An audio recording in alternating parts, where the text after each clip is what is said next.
ভারতের মণিপুর রাজ্যে উত্তেজনা থামছেই না।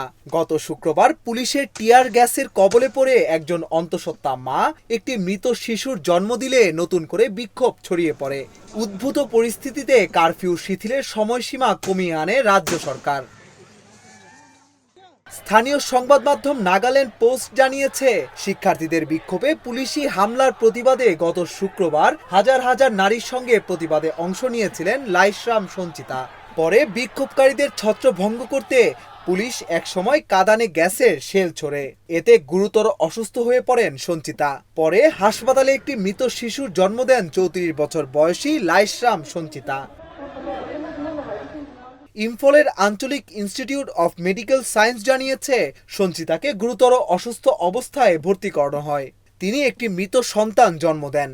তার অবস্থা এখনও আশঙ্কাজনক। এদিকে বিক্ষোভকারীরা হাসপাতাল কর্তৃপক্ষের বিরুদ্ধে অভিযোগ এনেছে। তারা বলছে, অনাগত সন্তানকে হত্যা করা হয়েছে এবং মাকে গুরুতর অবস্থায় ফেলে রাখা হয়েছে।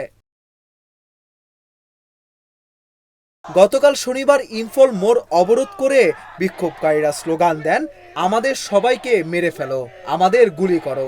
গত 10 সেপ্টেম্বর থেকে মণিপুরের 5 জেলা ইম্ফল পশ্চিম, ইম্ফল পূর্ব, থৌবাল, কাকচিং ও বিষ্ণুপুর জুড়ে অনির্দিষ্টকালের কারফিউ জারি করে রাজ্য সরকার।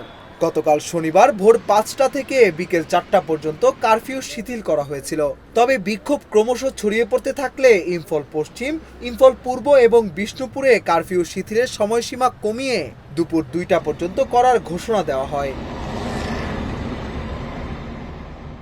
একজন পুলিশ কর্মকর্তা বলেছেন, মণিপুরের জেলাগুলোতে নিরাপত্তা জোরদার থাকবে এবং আধা সামরিক ও অন্যান্য কেন্দ্রীয় ও রাজ্য বাহিনীর টহল যথারীতি অব্যাহত থাকবে।